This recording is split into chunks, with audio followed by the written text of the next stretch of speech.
त्राय सकलत्राय ते नमो नमः। बरहा पीडन नट बरवपो कर्णयो करडिकारं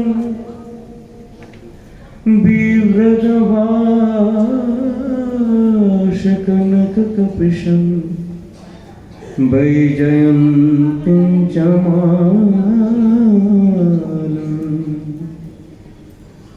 रन्ध्राणुवेनरधरसुधया पूरयण गोपवृन्दे वृन्दारण्य सपद रमण त्रविशदगीतकीर्तिं कृष्णाग्रज कृपा सिन्धो चन्द्रकोटि समप्रभ रेवतीर्दयाधीशं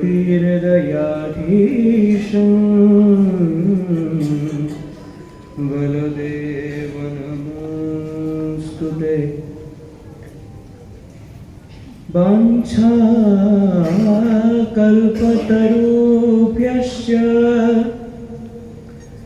कृपा सिन्धुभ्यैव च पतितानां पावनेभ्यो वैष्णवेभ्यो नमो नमः। तुलसी काननं यत्र पद्मवनानि च पुराण पठनं यत्रो तत्रो सन्निहितो हरिः। नारायण नमस्कृत्य नरं चैव नरोत्तमं देवीं सरस्वतीं व्यासं ततो जयमुदीरये।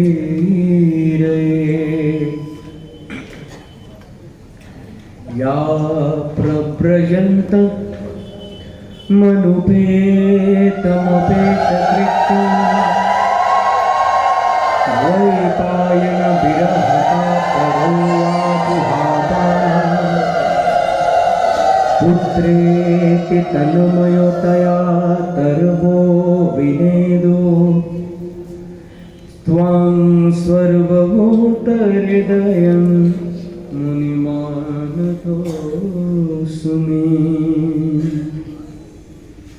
जय रूप सनातन भट्ट रघुनाथ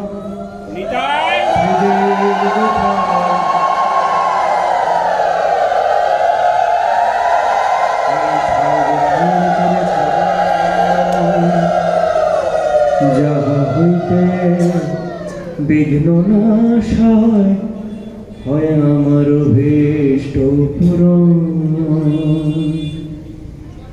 ভক্ত গোষ্ঠী সহিতে আমার প্রাণ শ্রী গৌর গোবিন্দ জয় জয় শুনিলে আমার প্রাণ গৌর গোবিন্দ কথা ভক্তি অবশ্য লভ্য হয়।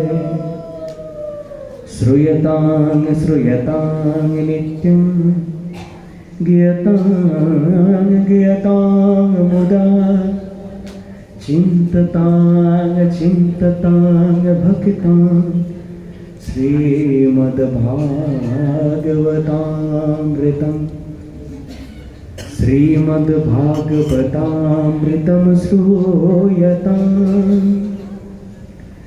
श्रीमद्भागवतामृतं गीयताम् श्रीमद्भागवतामृतं चिन्ततां भक्तां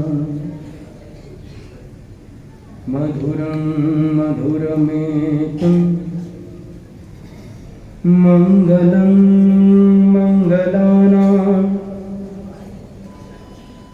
सकलनिगमवल्ली सत्फलं चित्स्वरूपं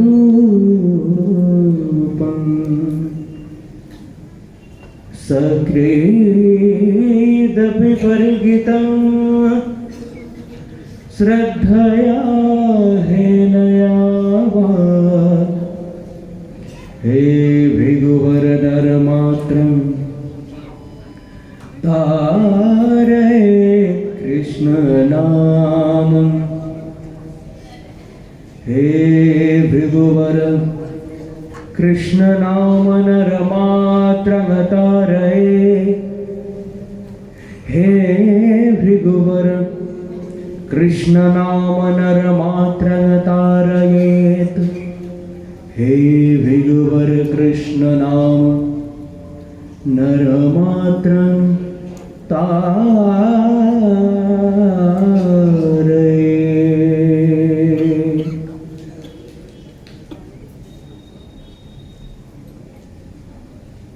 गुरु पूजा महामहोत्सवेर आज षष्ठ दिन।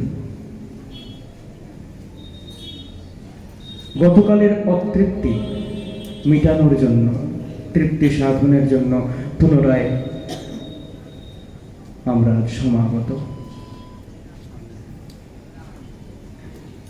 आमादेर आस्वाद्य विषयटी कि छिलो? श्री गोविंदेर लीला माधुर्य।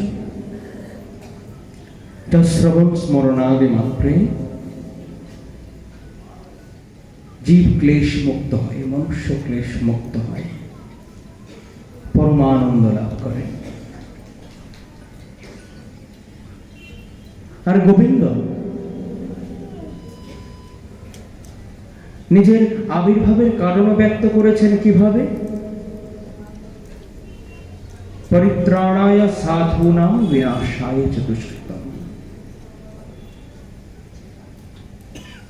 तो आविर्भाव करे তিনি প্রথমে কোন দুষ্কৃতিকে বিনাশ করলেন? এই প্রশ্ন করবা মাত্রই আমাদের স্মৃতির মানসপটে প্রথমেই যে চিত্র উদিত হয় তা হচ্ছে গোবিন্দের নরবপুতে নরলীলা আস্বাদনের পূর্বে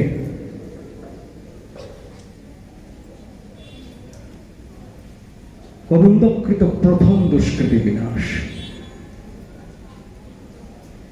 যা আমরা চিনি পুতনাবধ লীলা হিসেবে। আপনাদের শুনলে আনন্দ লাগবে। আমাদের সকলের শ্রদ্ধেয় কাকাপ্রভু কর্তৃক আদিষ্ট হয়ে এবং গুরুদেব কর্তৃক সমর্থিত হয়ে তার আজ্ঞায় এই লীলার ক্ষণিক রস পরিবেশনের চেষ্টা করবার ধৃষ্টতা জানাচ্ছি মাত্র।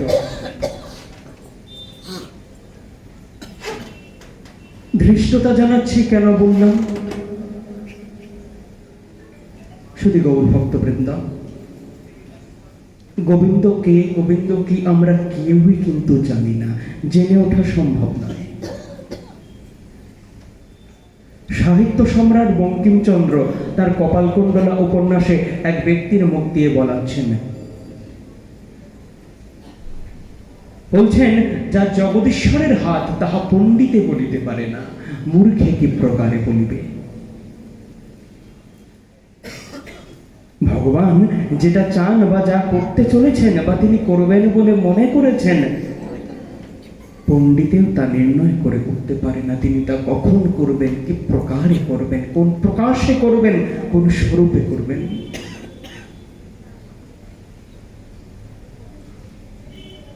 যিনি করবেন তিনিই জানেন। তো তিনি করবার পর সমস্ত জগৎকে শিক্ষা শিক্ষাদান করবার জন্য নিখিল বৈষ্ণব চূড়ামণি শ্রীল শুকদেব গোস্বামী চরণ পরীক্ষিত মহারাজের মাধ্যমে সমস্ত জগৎকে শিক্ষা দিচ্ছেন যে গোবিন্দ কত মহিমাময়, তার লীলা কত মাধুর্যময়, তোমরা দেখো, শ্রবণ করো, আস্বাদন করো, হৃদয়ে অনুধাবন করো। বেদ বলছেন শ্রবণ মনন নিদিধ্যাসনভ্যচ। শুধু শ্রবণ বা মনন করলেও হবে না, নিদিধ্যাসন, তার সে লীলা কীর্তন করতে হবে, তার নামকে মুখে আনতে হবে, জিহ্বায় আনতে হবে, তবেই তো তার আস্বাদনের মাত্রাটা আমরা অনুধাবন করবার সামর্থ্য লাভ করতে পারব। তো কার কথা বলছিলাম আমরা? রাক্ষসী পুতনার কথা। কি বলছেন শ্রীমদ্ ভাগবতম? পুতনা কার দ্বারা প্রেরিত হয়ে এসেছিল? বলছেন কংসেন প্রণীতা ঘোরা পুতনা বালঘাটিনী। লক্ষ্য করবার বিষয়, কংস প্রেরণ করেছিলেন পুতনাকে। তার কর্ম কি, তার স্বভাব কিরকম? বালঘাটিনী, ছোট ছোট শিশুদের স্তনপান করিয়ে মেরে ফেলা, তার কর্ম, ওটাই তার কর্ম, ওটাই তার কাজ।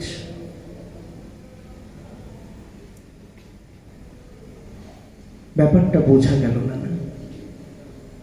আচ্ছা, আপনারা চিন্তা করে দেখুন, শিশু স্তন্যপান করে কেন? স্তন্যপান কারা করে? শিশুরা করে, আমরা প্রত্যেকেই জানি। কেন করে? শিশু স্তন্যপান করে আত্মার পুষ্টির জন্য, তার দৈহিক তথা আত্মার পুষ্টি সাধনের জন্য, রস সাধনের জন্য, যাতে পরবর্তীকালে সে এক সুন্দর সুগঠিত দেহ, নিরোগ দেহ লাভ করে। আর শিশুকে স্তন্যপান করান কি? মা। কিন্তু এখানে লক্ষ্য করে দেখুন, যারা সন্তান বৎসলা মা, যারা জননী, তারা দুগ্ধপান করিয়ে নিজের শিশুকে পুষ্ট করেন তার উন্নত সুগঠিত সুচারু দেহের কামনায়। আর পুতনা স্তনপান করাচ্ছেন সেই সুগঠিত দেহটিকে বিনষ্ট করবার লালসায়।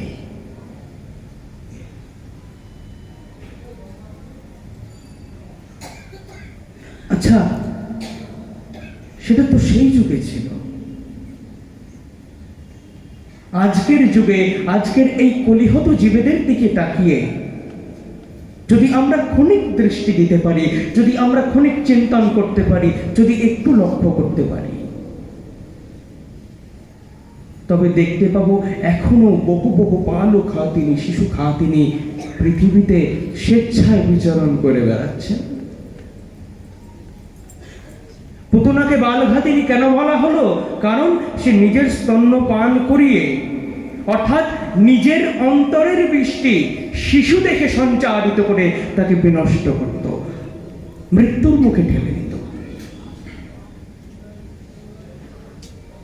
বর্তমান যুগে স্তনের দ্বারা, স্তননিঃসৃত দুগ্ধের দ্বারা শিশুকে বিষ দেওয়া হয় না। কি করা হয় জানেন তো?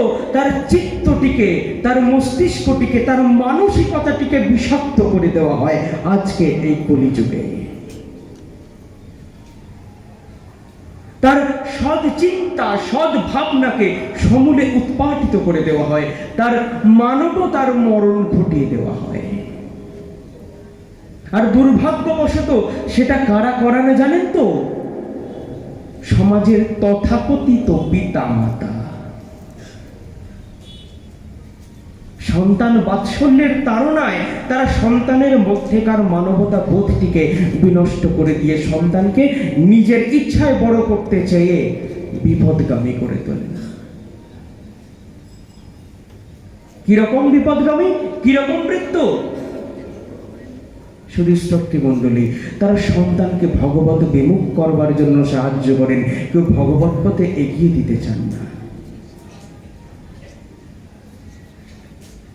শাস্ত্র বলছেন গুরুর ন সস্যাৎ পিতা না সজ্জননী ন সস্যাৎ দৈবং ন সস্যাৎ না পতিশ্চ সস্যাৎ জন্ম মোচয়েৎ সমবেত মৃত্যু। পিতা প্রভুর মুখে বহুবার শুনছি, তাই আলাদা করে গ্রন্থ খুলে দেখবার প্রয়োজন পড়েনি, মাথায় রয়ে গেছে। কি বলছেন? গুরুর ন সস্যাৎ। প্রথমে গুরুর কথা উল্লেখ করছেন, সংক্ষেপে বলবো কারণ আমাদের মূল গন্তব্যে তো আমাদের পৌঁছাতে হবে, কেবলমাত্র গাছপালার দিকে তাকিয়ে চলতে চলতে হবে না। প্রথমে গুরুর কথা বলছেন। মানব জীবনে পিতামাতা অপেক্ষা সর্বাধিক স্থান কে পেয়েছেন? গুরু। শাস্ত্র বলছেন সেই গুরু গুরু নয়। তারপর কি বলছেন? পিতা না সজ্জননী ন সস্যাৎ। সেই পিতা বা সেই মাতা পিতা মাতা পদবাচ্য নয়। এরপর কি বলছেন? দৈবং ন সস্যাৎ। সে দেবতাও দেবতা নয়। ন পতিশ্চ সস্যাৎ। সেই পতি, সেই ভর্তা, সেই স্বামী, সেই প্রিয় প্রিয় নয়। জং ন মোচয়েৎ সমবেত মৃত্যু। নিখিল জগতের যিনি প্রিয়তম, আমাদের প্রিয়জনেরা যদি তার কাছে পৌঁছে দিতে সাহায্য না করলো, তার কাছে পৌঁছে যাওয়ার উপায় না বাতলে দিল, তবে তারা আমাদের কিসের প্রিয়জন? আপনারাই একটু বিচার করে দেখুন। শ্রী রামচন্দ্রকে বনবাসে পাঠিয়েছিলেন বলে আমার ভরত মহারাজ মাতা কৈকেয়ীর মুখ দর্শন করতে ইচ্ছুক হন নাই।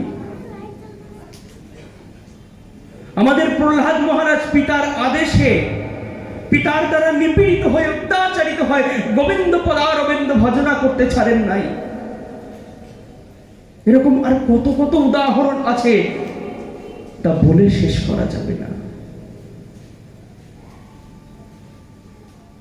সার কথা এটাই দাঁড়ালো যে নিজজনের থেকে অপেক্ষা, নিজজন বলতে প্রাকৃত নিজজন, প্রকৃত নিজজন নয়, সংসারে যারা সংসেজেছে তাদের কথা বলছেন। যিনি সংসারের সার, সেই পরমানন্দ ভগবান গোবিন্দের কথা বলা হচ্ছে না। যারা সংসারে সংসেজে বসে আছে, তারা যদি সংসারের সারের চরণে নিজের আত্মাটিকে নিবেদন না করতে পারে, শিশু অবস্থার থেকে শ্রী রামকৃষ্ণদেব একটা ছোট জিনিস বলেছিলেন, তারুণ্য এব শিক্ষণীয়ম। কাঁচা মাটি থাকতেই তাকে আকার দেওয়ার নিয়ম। সেই শিশু অবস্থা থেকে ভগবত ভক্তির বীজ যদি সেই কাঁচা মাটি খুঁড়ে খুঁড়ে অঙ্কুরিত না করতে পারেন, তবে তারা কিসের প্রিয়জন আপনারা বলতে পারেন কি?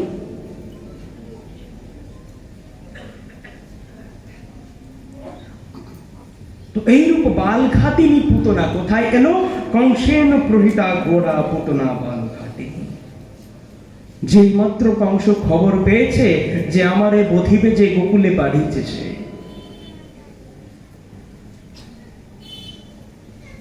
তৎক্ষণাৎ তিনি পুতনাকে প্রেরণ করলেন গোকুলে শিশু হত্যা করবার জন্য। যত শিশু আছে তাদের প্রত্যেককে হত্যা করবার জন্য।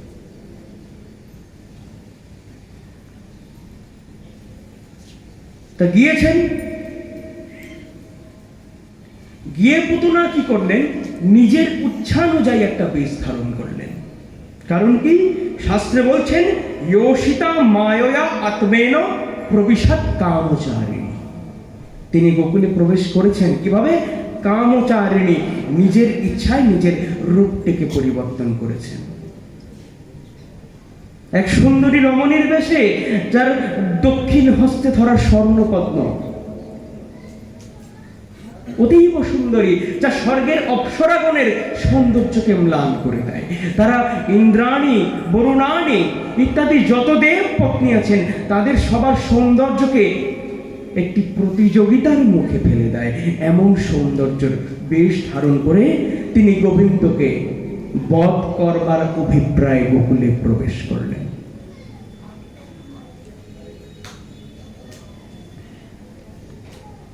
এবার ব্যাপার হচ্ছে,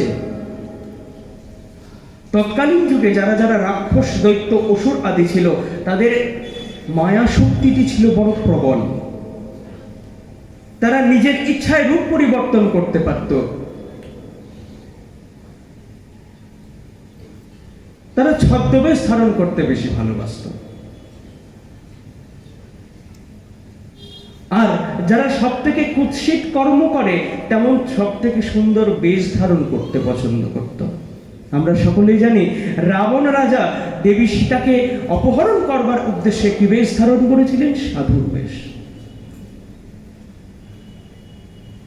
তো এই খবরটা শোনার পর যখন যুদ্ধ হব ঠিক সেই সময় রাবণের মাতামহ মাল্যবান বা সুমালী রাবণের কাছে এসে উপস্থিত হলেন। বলছেন, রাবণ, এই সব তো তোমার জন্যই হচ্ছে। তুমি খামোখা এক অপরিচিত সাধুর বেশ ধারণ করে দেবী সীতাকে অপহরণ করতে গিয়েছ। তুমি যদি স্বয়ং রামচন্দ্রের বেশটি ধারণ করতে পারতে, তুমিও তো রাক্ষস, তুমিও তো মায়াবী, তুমি নিজের ইচ্ছা অনুযায়ী রূপ বদল করতে সক্ষম। তবে তুমি শ্রী রামচন্দ্রের রূপটি ধারণ করে দেবী সীতাকে নেবার প্রচেষ্টা করলে না কেন? তাতে তোমার কাজটা আরো সহজ হতো। রাবণ বলছেন, হয়তো সহজ হতো, হয়তো সহজ হতো, কিন্তু শ্রী রামচন্দ্রের রূপ ধারণ করে দেবী সীতাকে অপহরণ করবার চেষ্টা করা আমার পক্ষে হয়তো সহজ হতো না। কেন বলছেন? বলছেন, সচেতসি রাম রূপ রমণং দুর্বাদল শ্যামলং তুচ্ছং ব্রহ্ম পদং পরবধূ সঙ্গ প্রসঙ্গ কুতঃ। কেন সম্ভব হতো না? কেন কঠিন হতো জানো? যে আমি যদি শ্রী রামচন্দ্রের বদন কমলের ধ্যানে লীন হয়ে যেতাম, যদি তার রূপটি পেয়ে যেতাম, তবে ব্রহ্মপদ আমার কাছে তুচ্ছ বলে মনে হতো। পরবধূ হরণের প্রসঙ্গের কথা আর কি বা বলবো।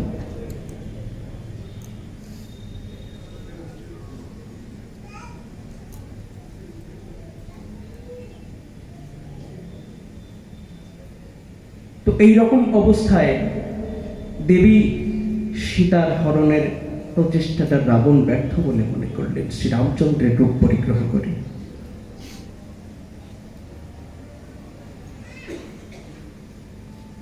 তো যাই হোক, পুনরায় ফিরে যাব মোদের মূল গন্তব্যে। পুতনা প্রবেশ করেছেন কোথায়? নন্দভবনে প্রবেশ করেছেন। নন্দভবনে প্রবেশ করে দেখছেন যে গোবিন্দ শুয়ে আছেন দোলনার মধ্যে। দোলনাটা মৃদু মৃদু মা যশোদা এবং মাতা রোহিণী দোলাচ্ছেন, এবং গোবিন্দ 6 দিনের ছোট্ট শিশু আপন মনে তাদের দিকে তাকিয়ে দেখছেন আর মনে মনে বলছেন, পুতনা, তোমাকে স্বাগত জানাই। তুমি নিজের মুক্তির পথে ধীরে ধীরে এগোচ্ছ, তোমাকে স্বাগত জানাই আমি। পুতনা কি দেখছেন? শ্রীমদ্ ভাগবতম বলছেন, বালং প্রতিচ্ছন্ন নিজরূচ তেজসং দদর্শ তল্পে অগ্নিমিবাহিতং ভসি। কি বলছেন? বালং, গোবিন্দ নন্দের নন্দন, তিনি কি করেছেন? বাল রূপে অবস্থান করছেন। কিভাবে? প্রতিচ্ছন্ন নিজ উরু তেজসী, নিজের মহা ঐশ্বর্যময় স্বরূপটিকে আচ্ছাদিত করেছেন নিজের সমস্ত মায়া দিয়ে। ওই মায়া দ্বারা আচ্ছাদিত হয়ে একদম ক্ষুদ্র একটি ছোট্ট শিশুর বেশে নন্দালয়ে অবস্থান করছেন, সেটা পুতনা দেখতে পেয়েছেন। শাস্ত্রে বলছেন পুতনাকে খেচরি, উলুকি। উলুকি কথার অর্থ কি? স্ত্রী পেঁচা।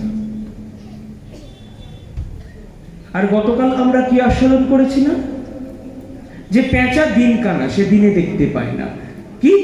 উলুকেন যথা ভানু অন্ধকার প্রতীয়তে সপ্রকাশে পরানন্দে তথা মূঢ়স্য জায়তে।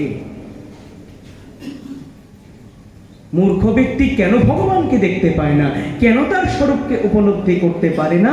কারণ তারা আগে থেকেই অন্ধকারে নিমজ্জিত, তারা অন্ধকারে বেশি ভালো দেখতে পায়। এখানে মূঢ় কেন বলা হচ্ছে? যথা মূঢ়স্য জায়তে। মূঢ় কথার অর্থ কি? খুব সুন্দর অর্থ করেছেন কে? বিদুর মহারাজ। উদ্যোগ পর্বে বিদুর মহারাজ ধৃতরাষ্ট্রের সঙ্গে কথোপকথনে রত।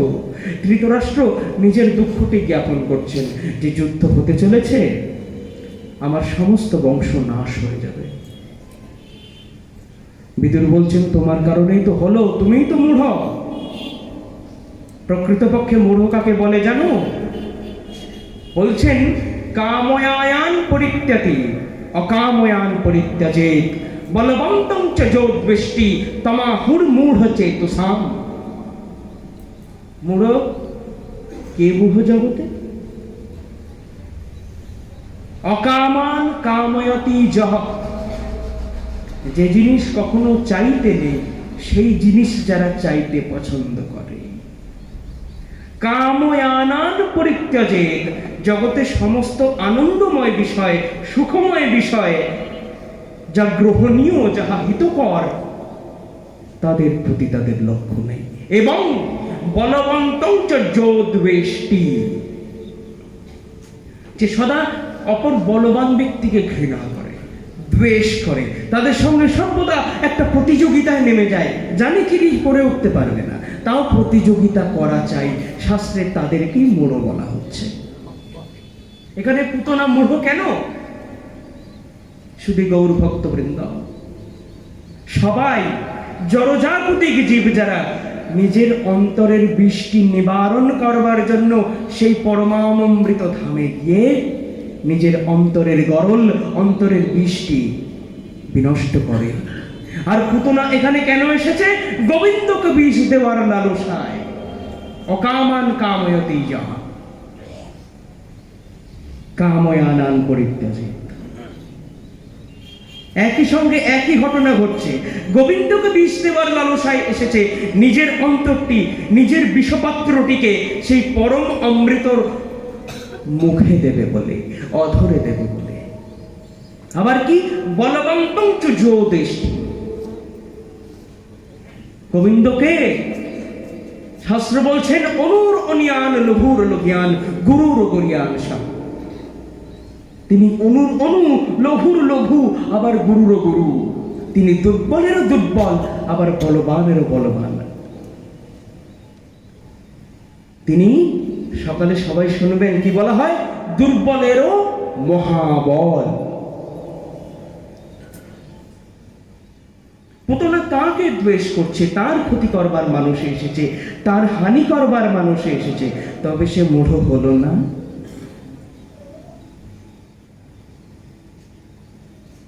তো এই মূঢ় অবস্থায় পড়ে সে কি করলো? আরো বোকামোর কাজ করলো। মনে করলো নিজের কুৎসিত দেহটা যদি সুন্দর করে সাজিয়ে নিয়ে যায়, নিজের অন্তরের পুঁতি গন্ধকে যদি সুগন্ধে পরিবর্তিত করতে পারি, তবে অবিলম্বে আমি নন্দালয়ের অন্তঃপুরে, যেখানে গোবিন্দ স্বয়মান, সেখানে প্রবেশ করতে পারব। শুধু গৌর ভক্তবৃন্দ, আচ্ছা একটু খেয়াল করে দেখুন তো, কেবলমাত্র পুতনাই কি মূঢ়?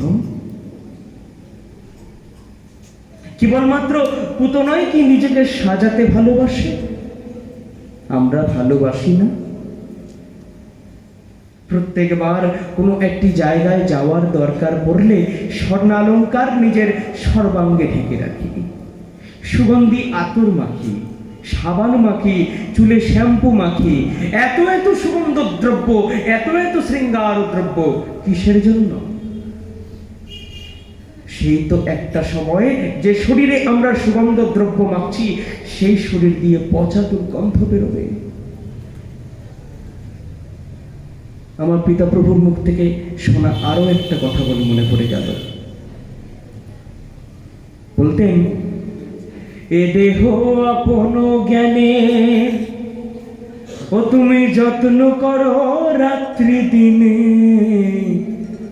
বসন ভূষণ কত বেশ, কিন্তু তুমি এটা তো জানো না যে ওই পরমাত্মা ভগবান হবেন যেদিন অন্তর ধ্যান, রবে কৃমি কীট অবশেষ,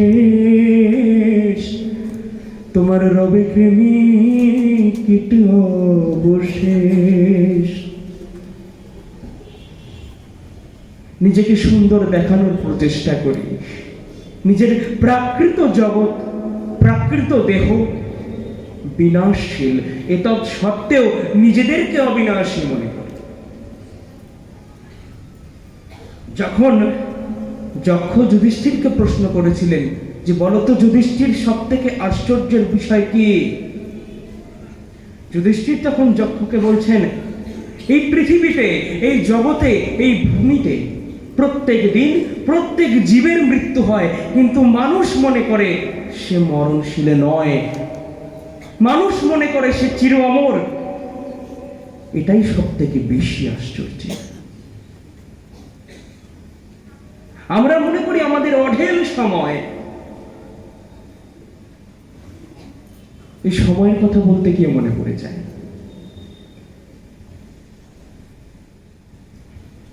গৌতম বুদ্ধ বটবৃক্ষের তলায় তপস্যায়রত, সবে সবে বোধিসত্ত্ব হয়েছেন তখন, আর অগণিত ভক্তবৃন্দ তাকে দর্শন করবার ইচ্ছায়, তার মুখ থেকে কিছু শুনবার ইচ্ছায় প্রত্যেক দিন ভিড় করেন।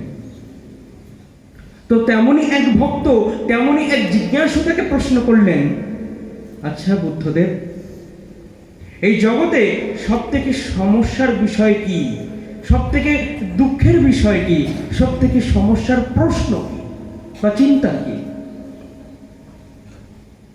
বুদ্ধদেব বলছেন, আমার হাতে অঢেল সময় আছে, এই ভাবনাটাই হচ্ছে জগতের সমস্ত সমস্যার মূল স্তোত্র।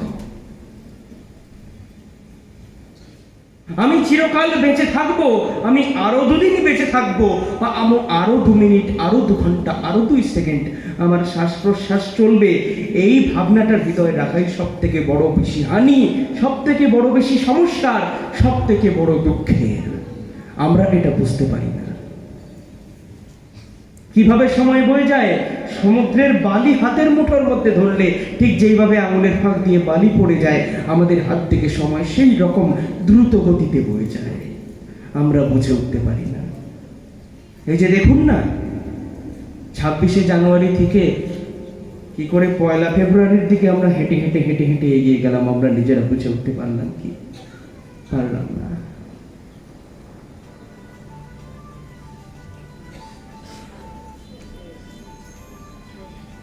আবার কি বলছেন শ্রীমদ্ ভাগবত, পুতনার কিভাবে তুলনা করছেন দেখুন।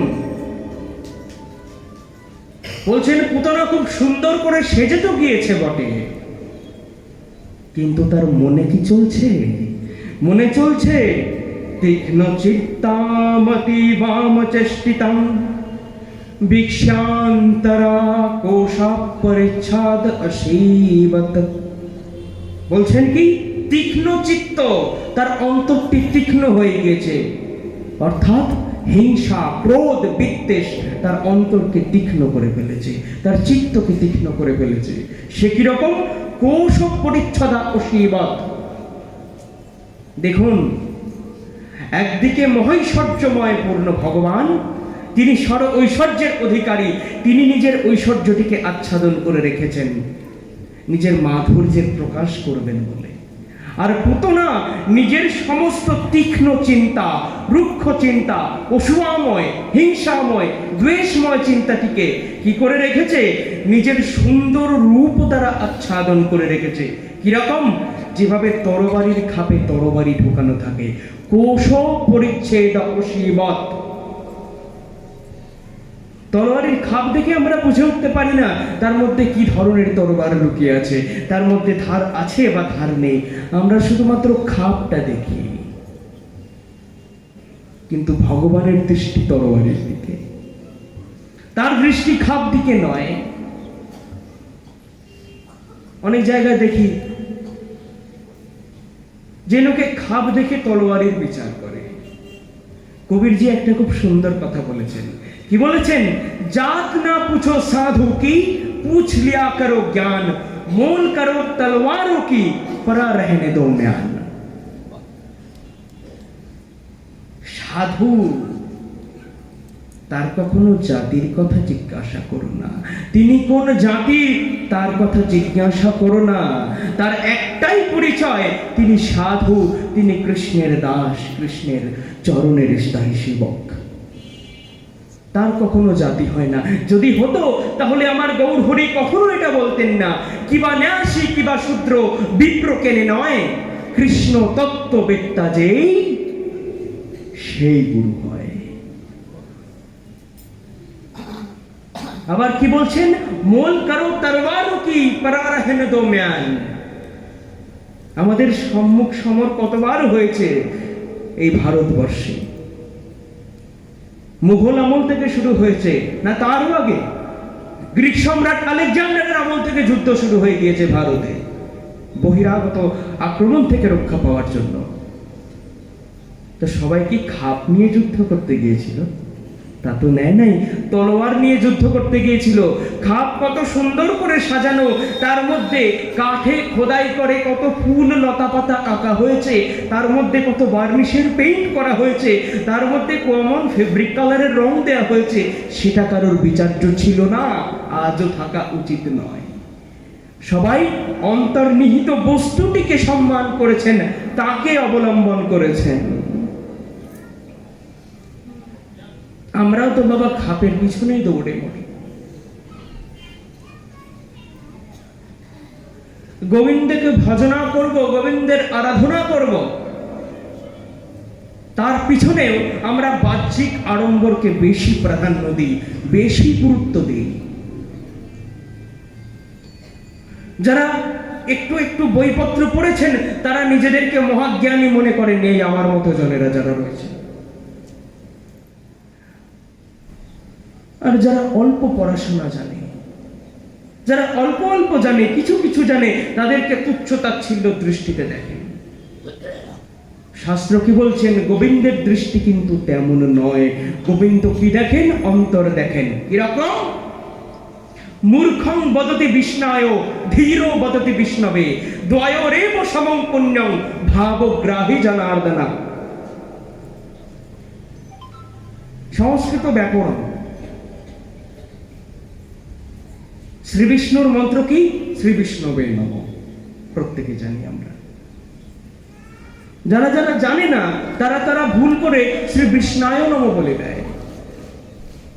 আর যারা তথাকথিত পণ্ডিত, তথাকথিত বুদ্ধিমান ব্যক্তি, তারা বলে, ওরে তুই মূর্খ, তোর দ্বারা ভজন সাধন হবে না, তুই গোবিন্দের ভুল প্রণাম মন্ত্র বলিস, তোর দ্বারা হবে কি করে?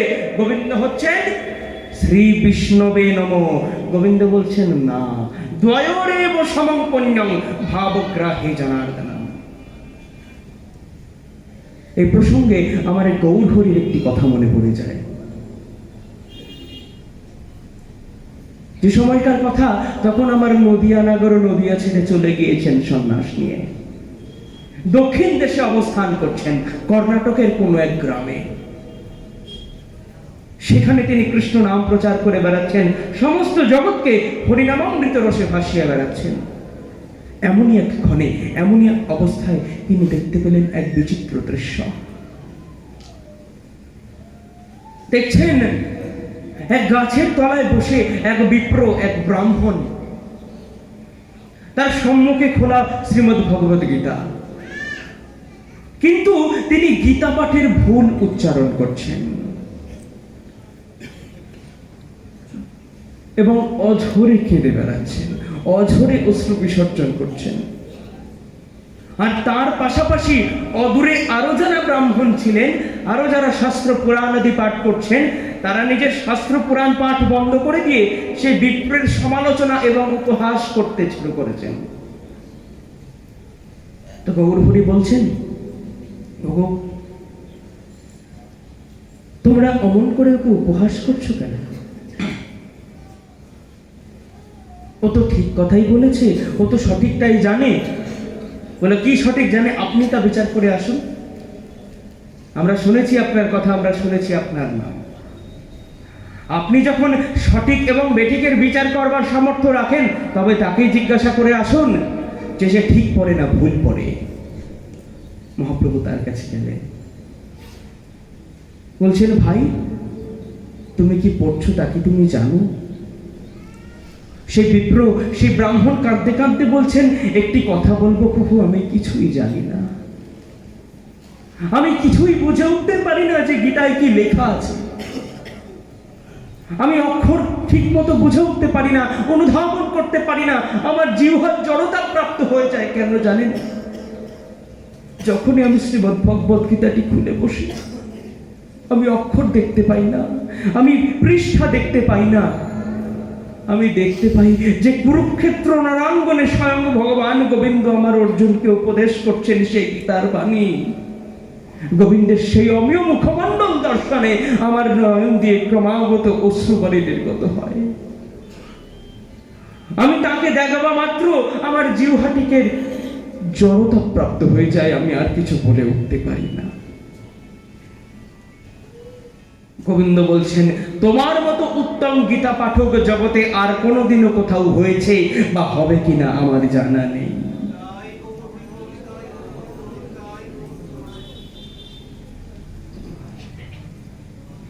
প্রভু আমার ভাবগ্রাহী জনার্দন, অন্তরকে বিবেচনা করে তবেই কিন্তু তিনি অন্তরাত্মা হয়েছেন। তিনি বাহ্যিক শরীর, বাহ্যিক কায়িক দেহ, মাইক দেহ, যাকে সাজানোর জন্য আমরা এত ব্যতিব্যস্ত, তাদের নিয়ে আমার গোবিন্দের কোন মাথা ব্যথা নেই। সেই সুন্দর কি কুৎসে তা নিয়ে গোবিন্দের কোনো মাথা ব্যথা নেই। সে ব্রাহ্মণ, ক্ষত্রিয়, বৈশ্য, শূদ্র হোক, তা নিয়ে গোবিন্দের কোনো মাথা ব্যথা নেই। গোবিন্দ জানেন সেই ব্যক্তি, সেই জন, সেই ভক্ত তাকে ভালোবাসে। শ্রী প্রেমানন্দ দাস লিখে গিয়েছেন, ও দেখো চণ্ডাল হইয়া মিতালি করিল গুহক চণ্ডাল বর।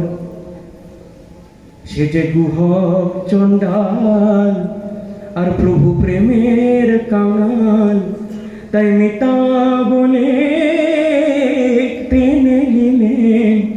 সে যে গুহক চণ্ডাল আর প্রভু প্রেমের কাঙাল, দেহ গুহক চণ্ডাল বর। আবার বলো কোন কুল বিদুরের ছিল, প্রভু খাইলা যাহার ঘর রে, ও প্রভু খাইলা যাহার ঘর। গুহক আর বিদুরের কথা বলছেন, তারা উভয় সমাদৃত, সম্মানীয়, কারণ তারা গোবিন্দের নৈকট্য পেয়েছেন, তার প্রেম সান্নিধ্য পেয়েছেন।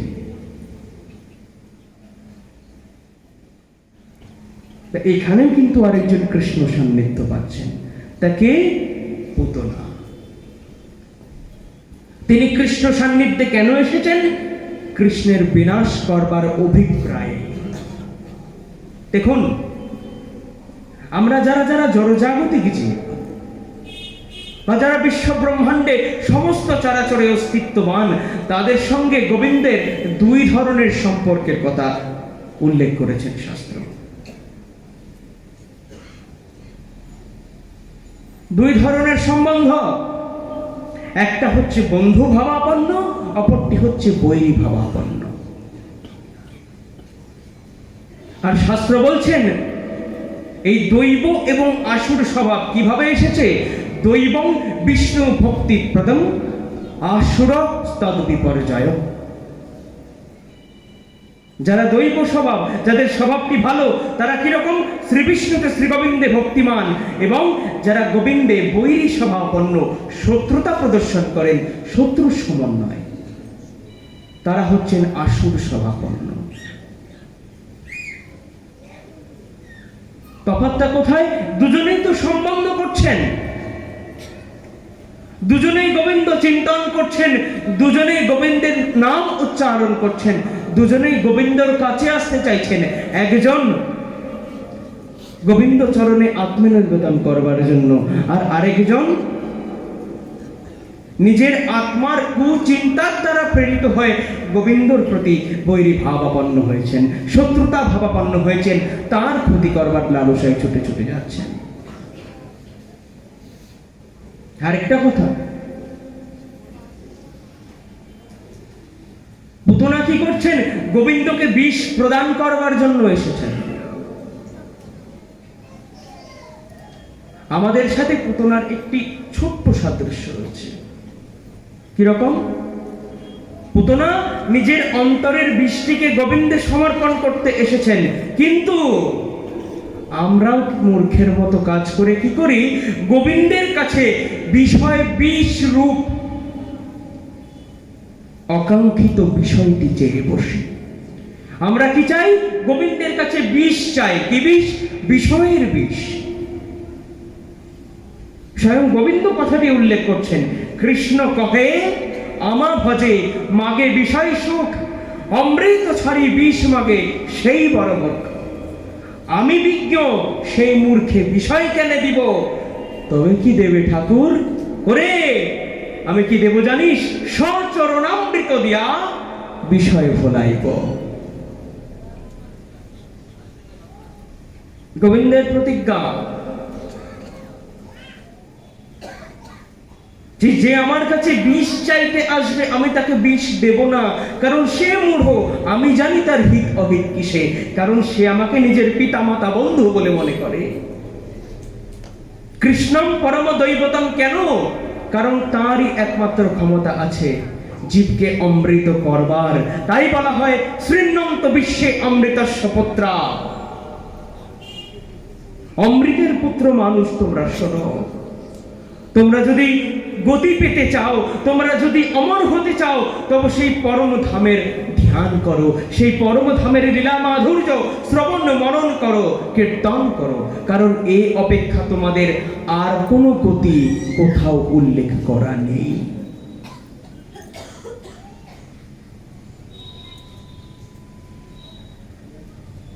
তো পুতনার এখানে চিন্তনটা কিরকম? অতিশয়ন মাতৃ বাৎসল্য চিত আচরণ দেখাচ্ছে। অতিশয় মাতৃবাৎসল্য আচরণ। কি বলছেন? মাতৃবাৎসল্য চিত, মাতৃবাৎসল্যের মতো। মাতৃবাৎসল্য নয়।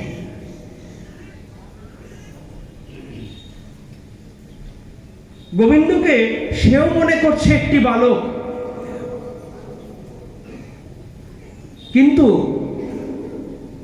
তফাৎটা দেখুন। গোবিন্দের যারা যারা জননী গোত্রীয়, কারা? মা যশোদা, মা রোহিণী ইত্যাদি ব্রজনারীগণ, ইত্যাদি ব্রজগোপীগণ, তারাও কিন্তু গোবিন্দকে ছোট বালক বলেই মনে করেন, তার প্রতি মাতৃত্বের প্রদর্শন করেন। কিন্তু পুতনার দৃষ্টিতে গোবিন্দকে বালক ভাব এবং যশোদা, রোহিণী আদি দেবীগণের উদ্দেশ্যে গোবিন্দের বালক ভাবটি সম্পূর্ণ আলাদা। কেন আলাদা? কারণ সেই বাৎসল্যের মধ্যে কি আছে? প্রেম আছে। আপনি তো বাইরে চলে যান, হ্যাঁ, মনটা অন্যদিকে চলে যান, বাচ্চাটাকে নিয়ে বাইরে চলে যান, ওর তো বুঝতেই। কি বলছেন? নন্দ, যশোদা, রোহিণী আদি যারা গোবিন্দকে বালক বলে মনে করেন, বালকের দৃষ্টিতে দেখেন, বাৎসল্য প্রেম অভিষিক্ত করেন, তাদের হৃদয়ে কি আছে? প্রেম আছে। এই প্রেম না থাকলে তোমার ঐশ্বর্যময় ভগবানকে মাধুর্যময়ের ছোট্ট বাল গোপাল হিসেবে তো মনে হবে না। প্রেম কাকে বলে গো? শাস্ত্র বলছেন সম্যক মসৃণিত শান্তা মমতাতিশয়াঙ্কিতা ভাব এব সান্দ্রাত্মা বুধৈ প্রেমা নিগদ্যতে। কি বলছেন? সম্যক মসৃণিত শান্তা। কাকে মসৃণ করতে হবে? নিজের চিত্তকে, নিজের হৃদয়কে মসৃণ করতে হবে। আমাদের হৃদয়টি প্রকৃতপক্ষে কিরকম?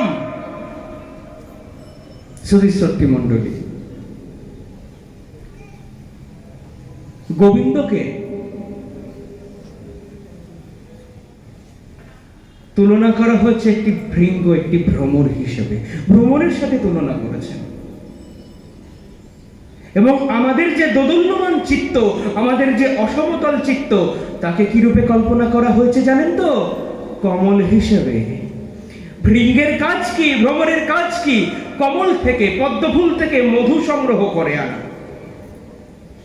কিন্তু আমাদের চিত্তকমলের অবস্থাটা কিরকম জানেন তো? জগতের সরোবরের মধ্যে সেই কমল ফুটে রয়েছে, কিন্তু বিষয়ের প্রবল বায়ু প্রবাহ সেই কমলটিকে একবার এদিকে তোলাচ্ছে তো একবার এদিকে তোলাচ্ছে। এই দোদুল্যমান চিত্ত কমলে তাই চিত্ত বিনোদনকারী ভ্রমররূপী শ্রী গোবিন্দ বুঝতে পারছেন না, তিনিও তো একবার এদিকে যাচ্ছেন, একবার ওদিকে যাচ্ছেন। সেটা যখন স্থির হবে, গোবিন্দ তখনই না সেই কমলে বসবেন, তখনই না তার থেকে অন্তরের সমস্ত মাধুর্যটি আস্বাদন করে নিজ তৃপ্ত হবেন, ভক্তকে তৃপ্ত করবেন। শাস্ত্র কি বলছেন? ঋষিকেশে ঋষিকানি যস্য স্থৈর্যং গতানি সহি ধৈর্যম অবাপ্নোতি সংসারে জীব চঞ্চলে। ঋষিকেশ কে? ঋষি অর্থাৎ ইন্দ্রিয়ের অধিপতি। আমাদের সর্বসা করলে সব মিলিয়ে 11টি ইন্দ্রিয় আছে। একজনকে প্রশ্ন করেছিলাম ইন্দ্রিয় কটি, সে জ্ঞানেন্দ্রিয় 5টির নাম বলে দিল। শুধু পঞ্চ জ্ঞানেন্দ্রিয় ইন্দ্রিয় নয়, আরো আছে পঞ্চ কর্মেন্দ্রিয়।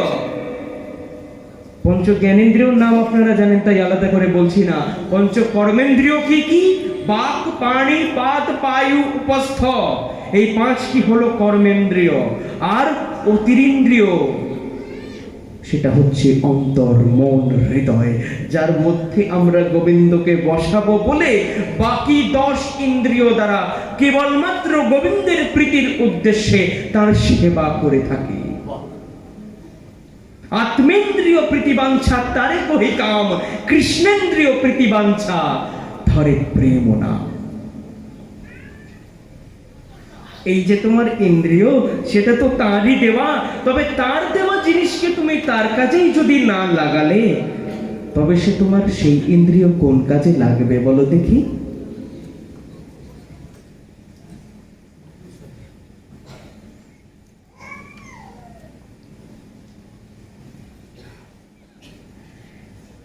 তা কি বলছেন?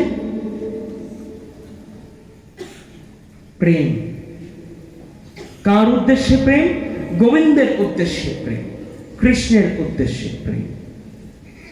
আর সেই প্রেমের ভাবে ভাবিত হয়ে যশোদা, রোহিণী আদি গোবিন্দকে, যিনি মহাভাব তেজস, তাকে মনে করছেন বালক, পুতনাও মনে করছে বালক।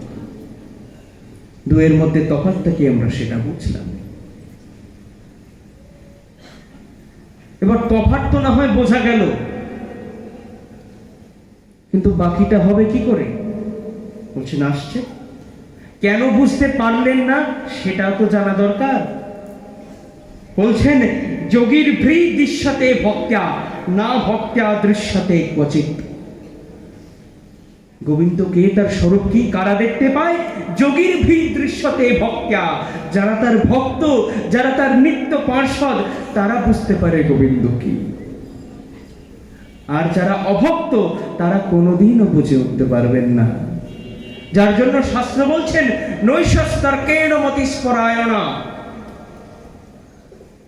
তুমি যদি মনে করো তুমি তর্ক দ্বারা তাকে পাবে, তাকে পরাজিত করতে পেরে, নিজের তর্কের দ্বারা তুমি গোবিন্দের দর্শন লাভ করতে পারবে, সাক্ষাৎ লাভ করতে পারবে, হবে না। নৈশস্তর্কেণ মতিস্পরায়ণা।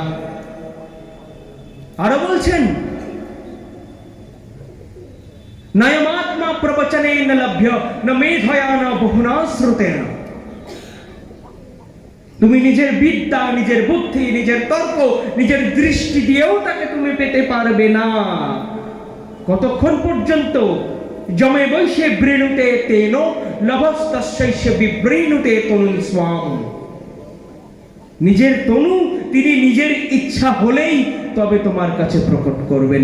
ততক্ষণ পর্যন্ত তিনি যে অধরা, সেই অধরাই থেকে যাবেন তোমার কাছে। তুমি তাকে নিজের এই বাহ্যিক দৃষ্টি দিয়ে দেখতে পারবে না। কারণ তোমার অন্তরের পথ তো খোলা নেই। তো সেই গোবিন্দের স্বরূপ পুতনা বিস্মৃত, তিনি জানেনই না। সাধারণ বালক মনে করে তিনি গোবিন্দকে তুলে ধরেছেন নিজ ক্রোড়ে। তার ভাগ্যটি একবার কল্পনা করে দেখুন, যে গোবিন্দের ক্ষতি করবার বাসনায়, তার প্রতি দ্বেষ ভাবাপন্ন নিয়ে হিংসার চরিতার্থ করবার জন্য, তাকে বিনাশ করবার জন্য এসেছে, সেও কিনা তাকে কোলে তুলে তার বদন নিরীক্ষণ করতে করতে আত্মভোলা হয়ে গেল। কিন্তু পরক্ষণেই তার মনে পড়ল তার প্রভু কংস তাকে গোবিন্দকে হত্যা করবার জন্য পাঠিয়েছেন, তার রূপমাধুরী আস্বাদন করানোর জন্য নয়। তাই একদম কাল বিলম্ব না করে তিনি গোবিন্দর মুখটি নিজের কালকুট বিষ লিপ্ত স্তনের মধ্যে যেই ধরেছেন। শুধু গৌর ভক্তবৃন্দ, গোবিন্দ বলছেন যে পুতনা, যে আমায় কিছু দিতে আসে আমি কিন্তু তাকে ফেরাই না। অর্জুনকে বলছেন কি, অর্জুন তুমি আমায় যাই দাও না কেন, আমি সেটা গ্রহণ করতে বাধ্য। কিরকম? পত্রং পুষ্পং ফলং তোয়ং ইয়ো মে ভক্তা প্রযচ্ছতি তদর্থং ভক্তি অপহৃতস্নামি প্রযতাৎ মনঃ। তো প্রভু, তুমি বললে তোমাকে যে যা দেবে তুমি তাই গ্রহণ করবে, শুধু কি তোমার ভক্তিটুকু প্রয়োজন, কিন্তু পুতনার মধ্যে তো সেটুকু নাই। তবে তুমি কেন তাকে কৃপা করবার জন্য লালায়িত? তুমি কেন তার উদ্ধারের জন্য এত ব্যতিব্যস্ত, এত সচেষ্ট, এত বিলম্ব কেন?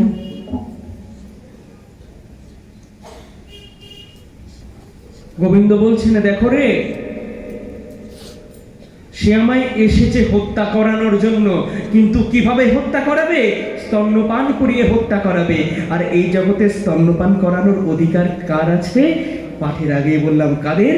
মায়েদের আছে, জননীর আছে। আর গোবিন্দ মাতৃজাতিকে অত্যন্ত সম্মান করেন।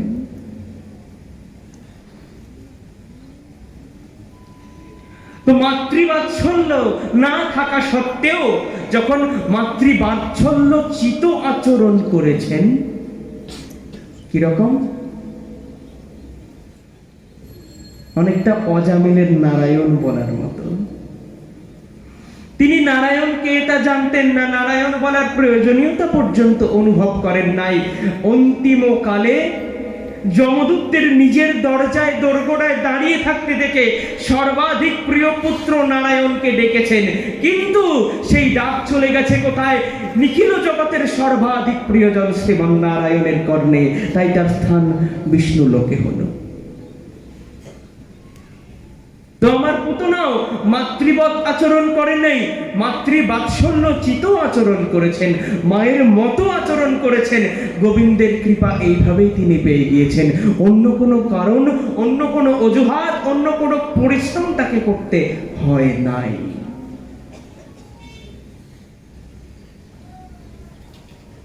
আর যখন গোবিন্দ শুরু করেছেন তার স্তন্য পান করা, গোবিন্দ দৃঢ় প্রতিজ্ঞ হয়ে আছেন, ওরে তুই আমাকে বিষ দিতে এসেছিস, আমি তোর বিষটাই নেব।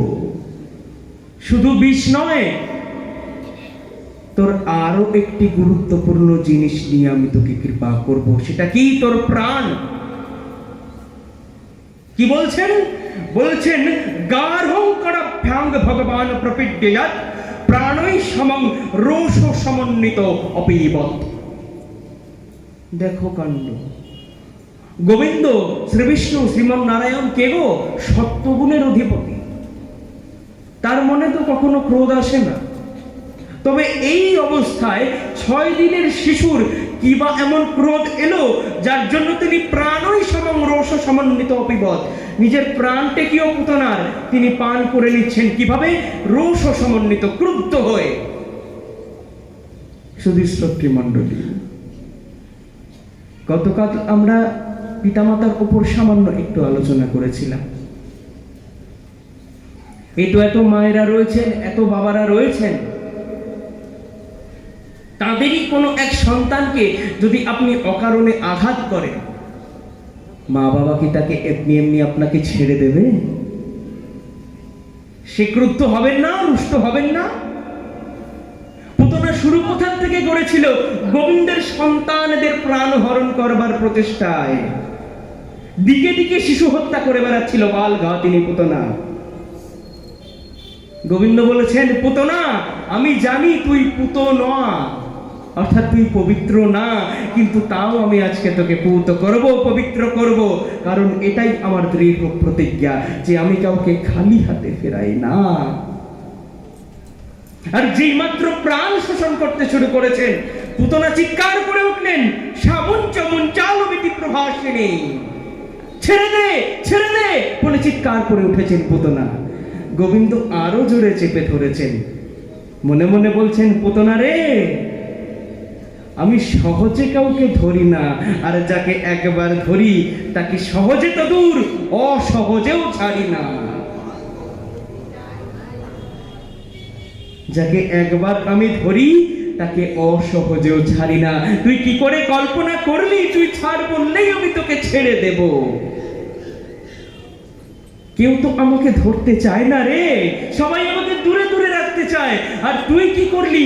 আমাকে বধ করবার লালসাই হোক, আমার বিনাশ করবার অভিপ্রায় হোক, তুই আমাকে ক্রোড়ে নিলি, আমার মস্তক নিজেই নিজের স্তনের মধ্যে প্রবেশ করালি। আর এরপরেও তুই কি করে আশা করছিস যে আমি তোকে খালি হাতে ছেড়ে দেব?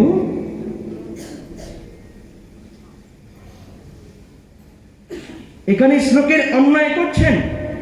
কি বলছেন? অখিল জীব মর্মণি নিষ্পীড্যমানা,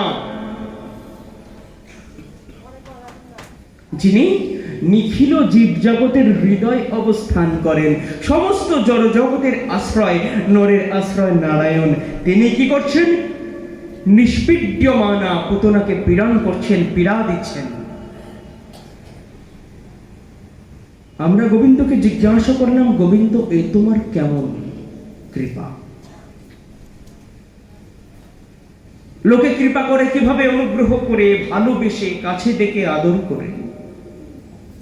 কিন্তু তোমার কৃপায় এত ব্যথা, এত যন্ত্রণা, এত জ্বালা কেন গো? একটি ছোট্ট দৃষ্টান্ত দিই।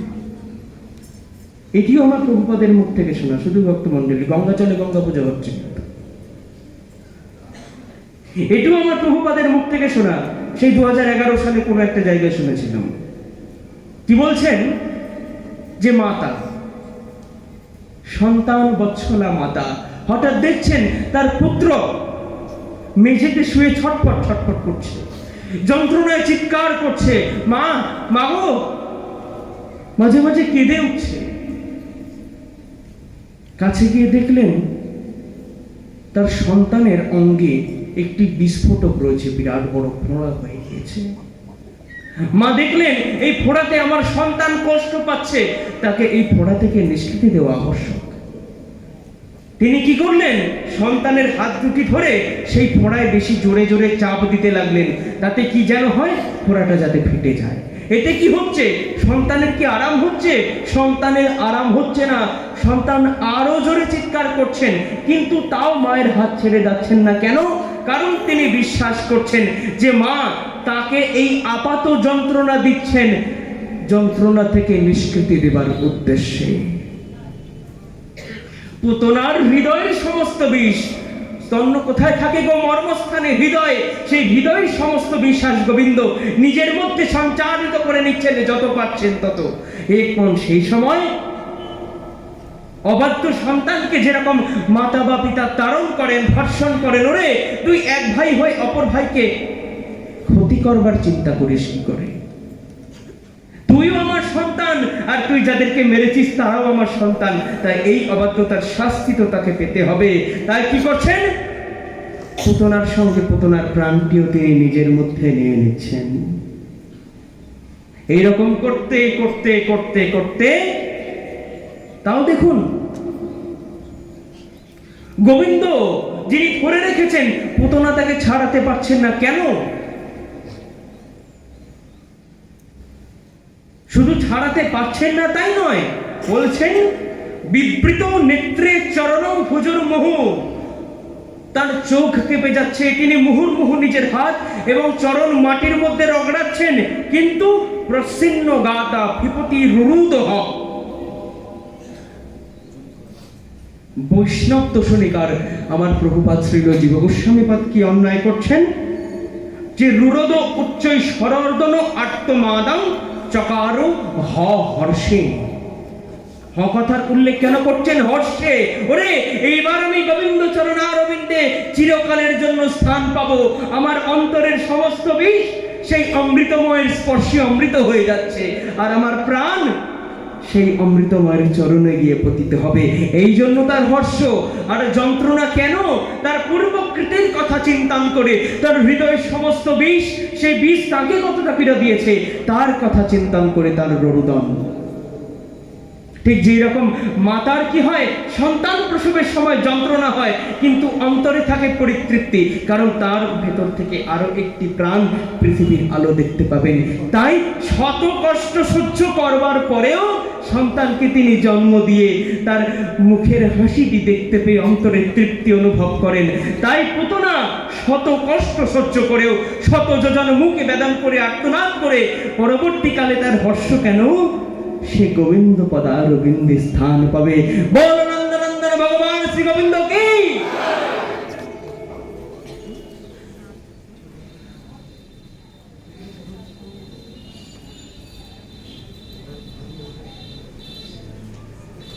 তো পিতা প্রভু একটি আজ্ঞা করলেন,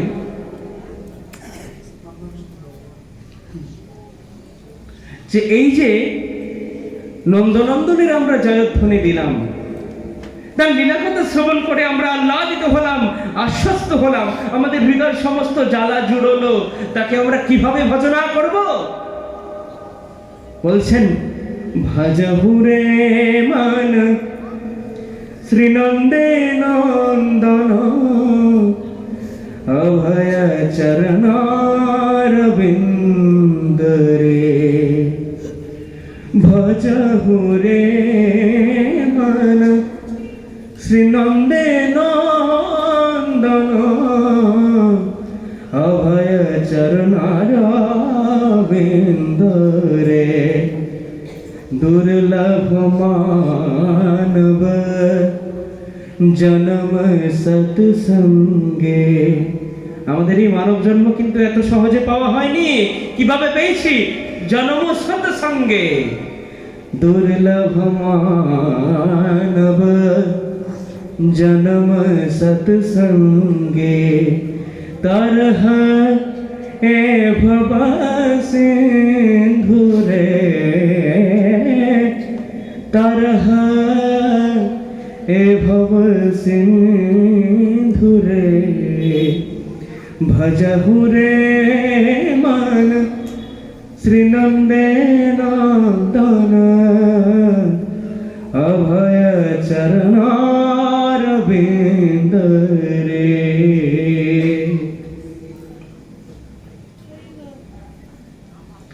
तो एमन नंदने कार नंदन? नंदेर नंदन, যশোদা নন্দন।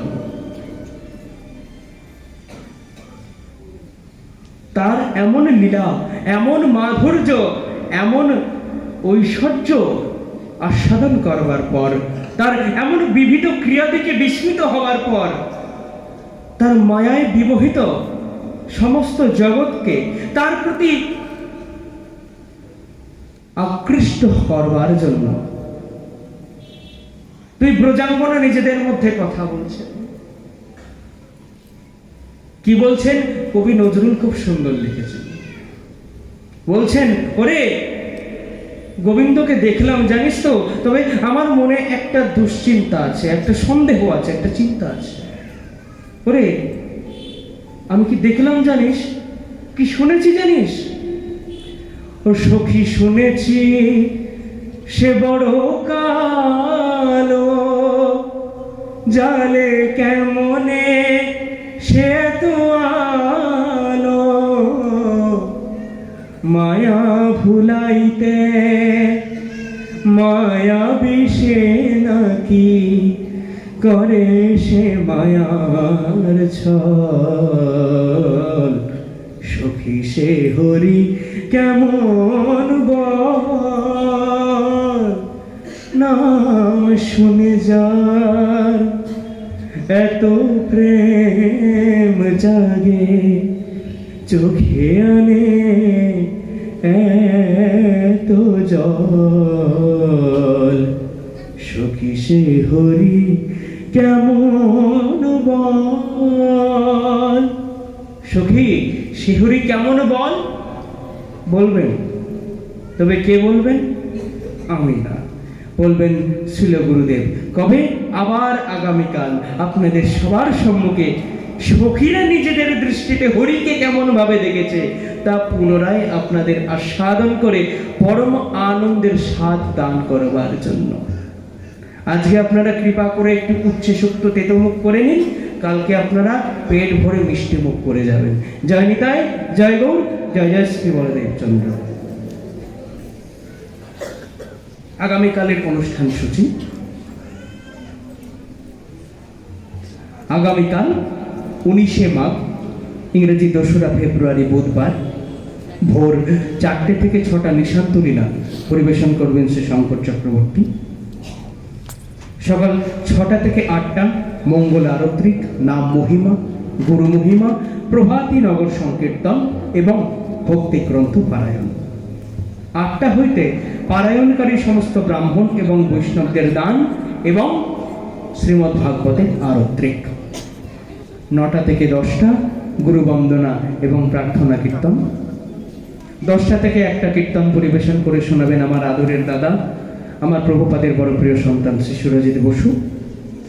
1টা থেকে 3টে দুপুর কীর্তন পরিবেশন করে শোনাবেন আমার আদরের কৃষি শ্রীমতী রত্না রায় মজুমদার।